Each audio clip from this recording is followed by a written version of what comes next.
Le long métrage de Mario Galaxy nous a apporté des figures sensationnelles que tout le monde mourrait d'envie de voir à l'écran.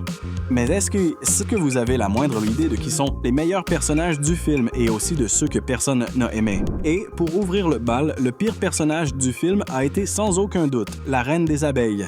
Elle est complètement différente de ce qu'on connaît dans les jeux. Dans le jeu vidéo, elle te donne ce skin d'abeille pour Mario, demande un coup de main au héros et se montre être une super alliée, mais ici, dans l'animation, elle est hyper méchante et se met à enfermer tout le monde sans aucune raison. Ils ont complètement changé sa façon d'être et, à cause de ça, elle ne mérite absolument pas nos applaudissements, ce qui finit par être vraiment super dommage. Mais nous, ici sur notre chaîne, on ne change jamais notre style. C'est pour ça que vous devez toujours continuer à nous suivre. Accrochez-vous, car maintenant vient la polémique. Daisy, qui est l'un des personnages que les gens kiffent le plus dans la franchise Mario, nous y compris d'ailleurs. Mais c'est une figure qui n'a pas réussi à entrer dans le groupe des meilleurs. Et la raison est toute simple. Elle n'a pas assez de temps à l'écran. La princesse apparaît en plein milieu de l'espace au lieu d'être là-bas dans son royaume de Sarasaland et même si elle est une énorme promesse pour l'avenir, personne n'a trop compris la raison de sa participation maintenant. Elle aurait dû être présentée d'une façon très différente, c'est pour ça qu'elle se retrouve ici à cette position dans notre liste. Mais on espère que dans le 3e film, elle deviendra l'un des meilleurs personnages de la franchise. Préparez-vous, car maintenant, notre liste va vous retourner le cerveau. Ce fameux conseiller, Toad, est un personnage qui, par malchance, mérite de figurer dans les dernières places.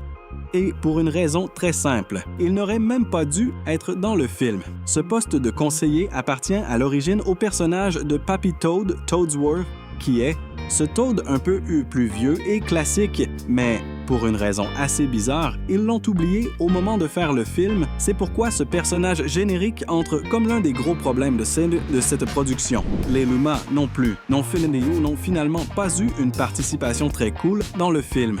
Dans les jeux vidéo, ce sont de super assistants dans le périple de Mario, mais ici ils ne font quasiment rien d'important.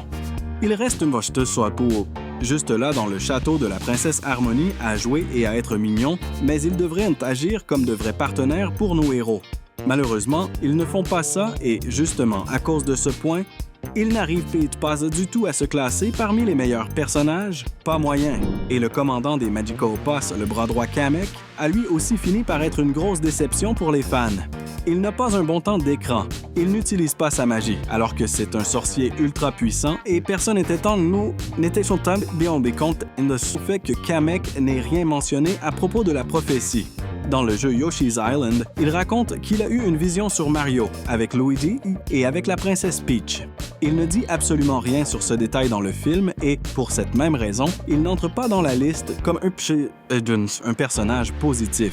Et c'est le cœur serré qu'on doit dire que Birdo n'a pas été un bon personnage. On savait déjà qu'elle n'aurait aucun dialogue, vu qu'elle ne dit rien dans les jeux, mais sa participation est, à notre grande tristesse, vraiment fade. Elle est juste là pour se faire taper par Peach et rien d'autre. Elle n'arrive même pas à rencontrer Yoshi, un truc que tout le monde s'attendait à voir arriver à coup sûr, mais n'est-ce pas arrivé? Et ça a été hyper frustrant pour ceux qui ont regardé.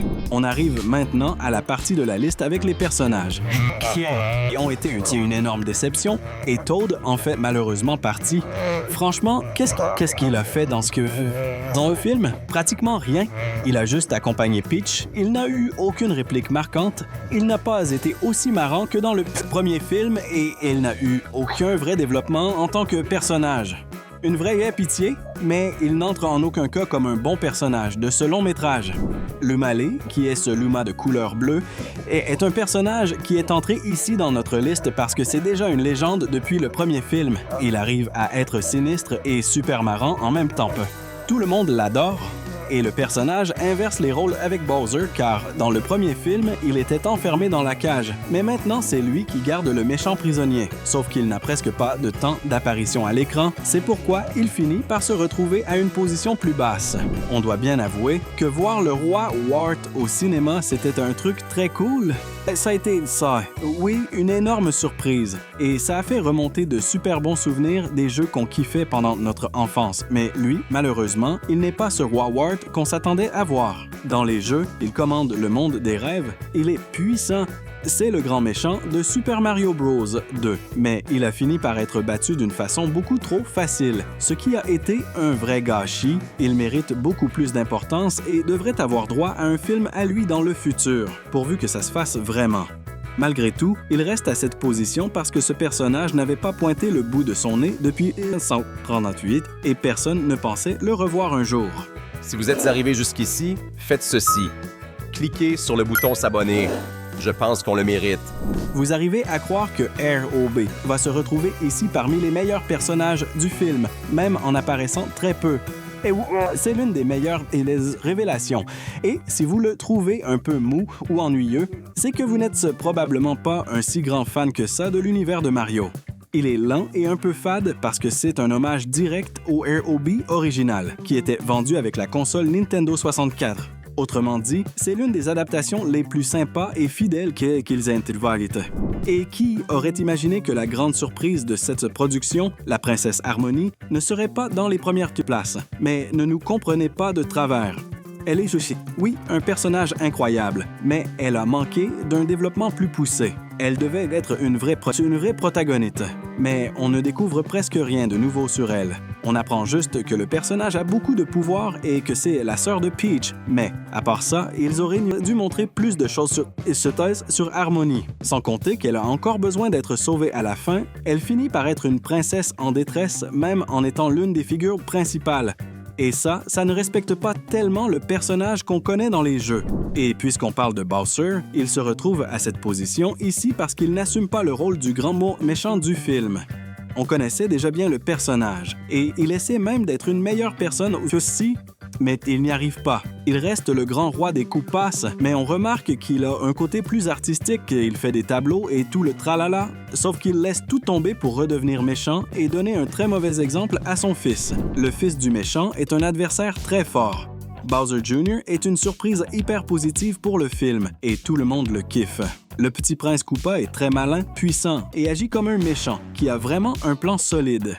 Il ne veut pas seulement enlever une princesse, il veut être le maître de l'univers tout entier en construisant une machine géante, mais en même temps, c'est tout à fait logique qu'il soit un peu gamin, parce que Junior n'est encore qu'un enfant.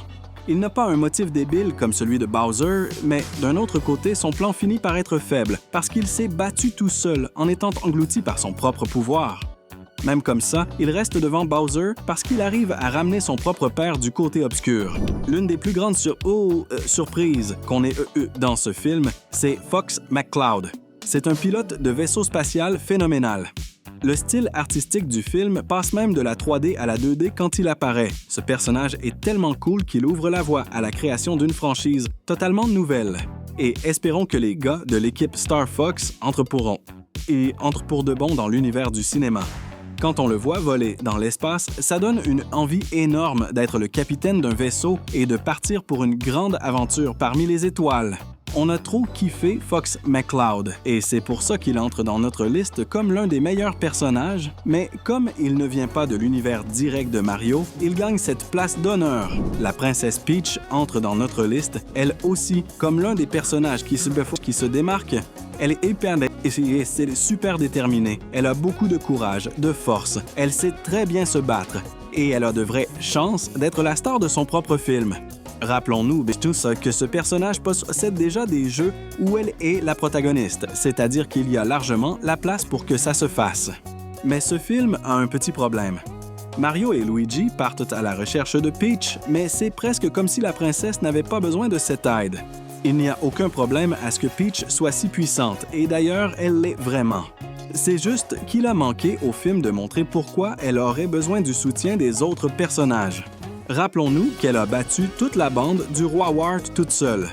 Ça n'aurait de sens que si elle était la patronne du film, mais elle ne l'est pas, donc pour cette raison, elle reste à cette position. Vous êtes d'accord? Et maintenant, notre grande star. Mario entre dans notre liste comme l'un des meilleurs personnages du film parce qu'il est beaucoup mieux préparé dans cette production. Il a beaucoup plus d'expérience. Il n'a pas besoin de passer son temps à s'entraîner comme ça s'est passé avant, et il arrive déjà à battre plusieurs ennemis. La vérité, c'est que Mario ressemble beaucoup plus à ce héros des jeux dans cette animation que ce que Nintendo elle-même avait montré dans le premier film. Autrement dit, maintenant, on a notre bon vieux Mario comme un héros complet. Mais il y a un détail. Dans ce film, Mario fait bien comprendre qu'il ressent quelque chose de fort pour la princesse Peach. Il veut la fille comme petite amie. Et nous aussi, on veut voir ce couple ensemble. Mais Mario n'a pas le courage d'avouer cet amour. Et ça, c'est dommage. Dans le jeu Mario Odyssey, il va même jusqu'à demander Peach en mariage. Il a le courage d'ouvrir son cœur et d'aller chercher la fille qu'il aime. C'est vraiment bête qu'il ne fasse pas ça dans le film et c'est pour ça qu'il ne prend pas la première place. Luigi prend l'une des places les plus hautes de notre liste. Et oui, devant Mario. Et vous imaginez probablement déjà pourquoi. Luigi a beaucoup plus de temps de présence dans ce film et il se bat aux côtés de son frère comme un vrai héros. Il a évolué dans ce film d'une manière surprenante. Il utilise plusieurs costumes de pouvoir. Il affronte Bowser en face à face et il massacre les ennemis. Il n'est pas ce truc que beaucoup de gens pensaient qu'il serait. Sans parler du fait qu'il encourage son frère à poursuivre ses rêves. Comme quand il dit à Mario que Peach aurait beaucoup de chances d'être la petite amie de notre protagoniste. Luigi prend enfin sa place comme l'un des protagonistes de la marque, et le voir évoluer d'un film à l'autre a été un énorme plaisir à regarder.